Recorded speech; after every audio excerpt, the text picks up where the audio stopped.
Hey. Hi. Okay. Yay. Hi. Okay. Hi. Now Go put it- Taylor. Woo, we love Go her. Taylor. Yay.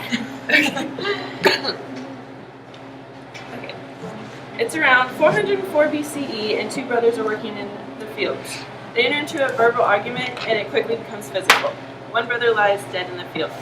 As quoted in Genesis 4 of the King James Bible, and Cain talked with Abel his brother, and it came to pass, when they were in the field, that Cain rose up against Abel his brother, and slew him. And the Lord said unto Cain, Where is Abel thy brother? And he said, I know not. Am I my brother's keeper? And he said, What hast thou done? The voice of thy brother's blood crieth out from the ground.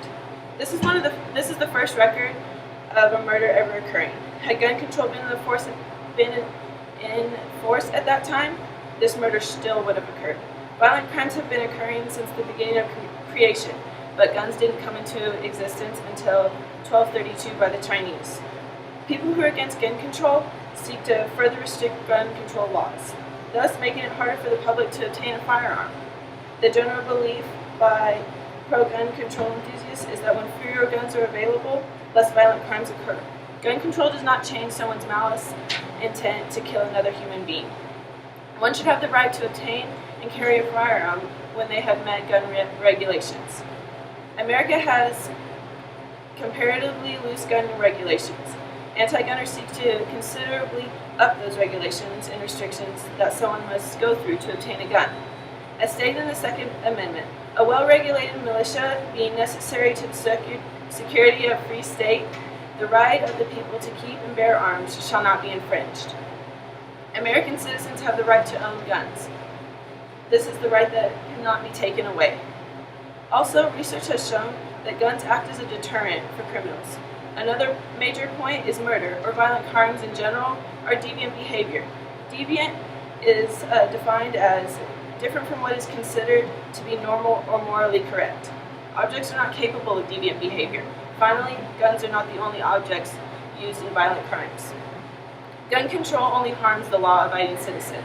Chicago has strict gun regulations, but still shootings and murders occur daily.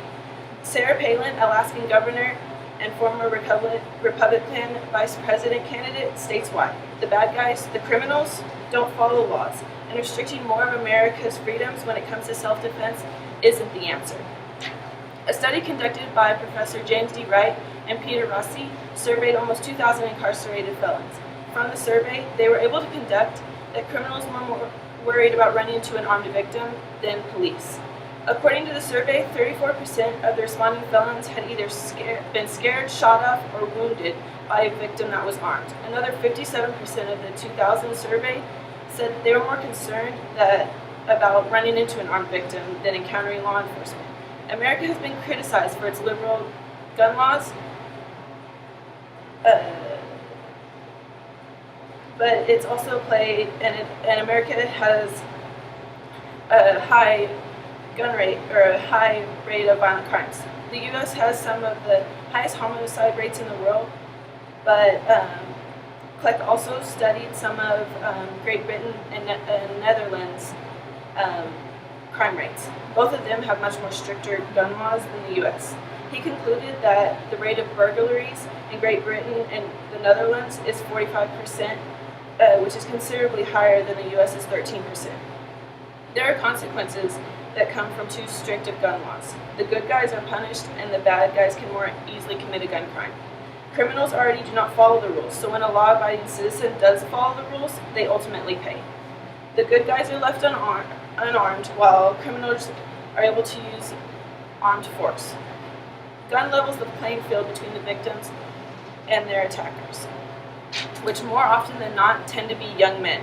Dr. Gary Kleck, a Florida State University criminologist, released a study in 1993 displaying that guns are used as defense nearly 2.5 million times each year. To put that in perspective, that's an average of once every 13 seconds. There are more than 6 million successful violent victimizations in 1993. Kleck also concluded from his study that guns are used as a defense of crime 3 to 4 times more often than they're used in a criminal act. The cause of harm is not the restrictions or regulations of gun use, but in the gun carriers themselves. Murder and other violent crimes are considered to be a deviant behavior. Firearms are objects. Objects are not capable of deviant behavior. The unofficial slogan of the National Rifle Association is, "Guns do not kill people, people kill people." This explains this perfectly. No matter what rule is enforced, if a person seeks to perform a violent crime, they will perform it whether a firearm is involved or not. Donna Williams, a 50-year-old woman, admitted to murdering her husband with a hammer in May of 2012. Serial killer Stephen Grieveson, a 42-year-old man, was responsible for the death of 4 teenage boys. His weapon of choice was nothing more than his bare hands and a rock to finish off the job.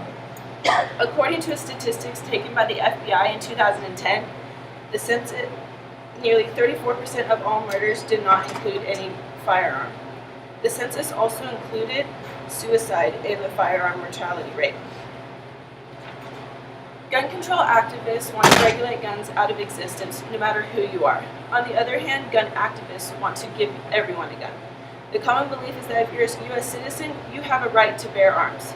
Both of these extremes are wrong. Taking all guns away leaves the American population defenseless. Giving every citizen a gun is just creating a scenario of an incident waiting to happen. Everyone is not trained to effectively handle a violent crime. To solve the gun control issue, one must attack the real problem, the carrier themselves.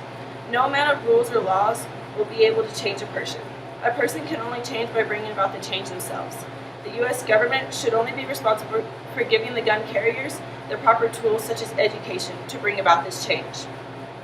People who are seeking to buy a gun are currently subject to many regulations before they can obtain a gun, such as a background check and a waiting period. The background check can only show so much. It doesn't show your social life.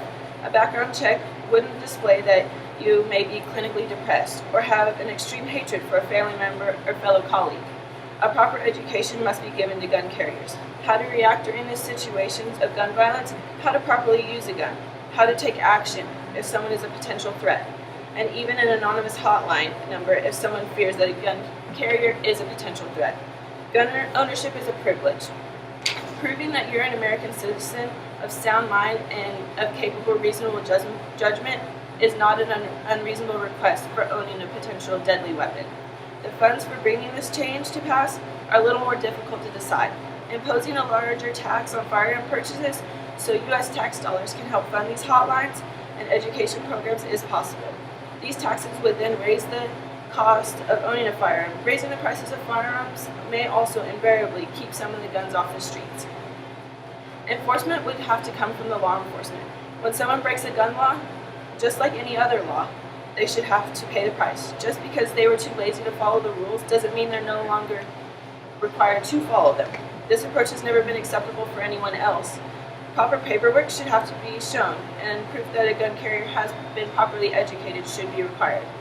The proposed policy change addresses the disparity so that misuse of guns would be substantially minimized. Allowing gun users to be better educated on how to properly use a gun would allow the law-abiding citizen to properly defend themselves, but to do so in a safe manner. A better evaluation of a potential gun owner would help to keep these guns out of the wrong hands and hopefully decrease the need for guns to be used as a defense against a criminal wielding a gun. Current gun regulations keep anyone who has a prior felony from owning a gun, but could potentially allow in a psychologically unstable citizen to obtain a gun with relative ease. What if that felon received his prison time for a non-violent crime? Does he no longer have a right to protect himself, even though he posed a real threat to the community?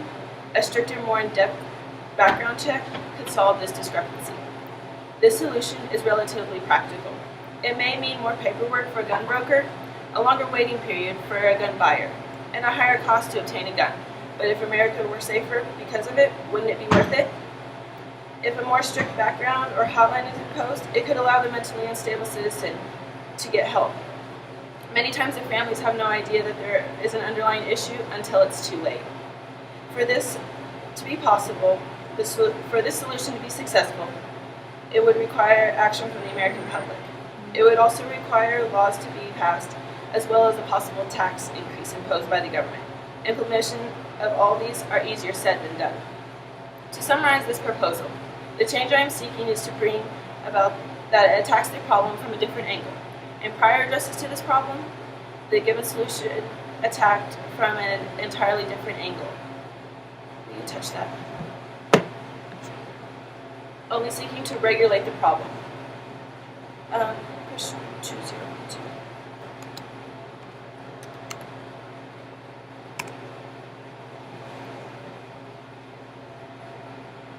Prior solutions were attempting to only open a window to get the smoke out of a burning house, while this solution seeks to extinguish the fire completely. American citizens do not have a right to bear arms, but the American population has the right to know that these gun carriers are safe, responsible gun owners. So, to every gun activist and gun anti-gunner, it is our own responsibility to ensure that the American population is safe. We can blame no one but ourselves. Allowing people to obtain guns that shouldn't is the American population's fault. From the beginning of time until now, there are countless examples of people using a variety of objects other than firearms to commit murder. Whether a person decides to use their bare hands, a rock, a knife, or something else, they merely need to decide to commit the crime, and that is what will make them do it. Studies and statistics provide support that when firearms are absent from law-abiding citizens, deviant persons more readily use guns to their advantage. Removing firearms from the hands of moral individuals only produces more crime because deviants cannot be controlled by anyone other than themselves. Guns do not kill people, people kill people. No amount of gun control will ever change that.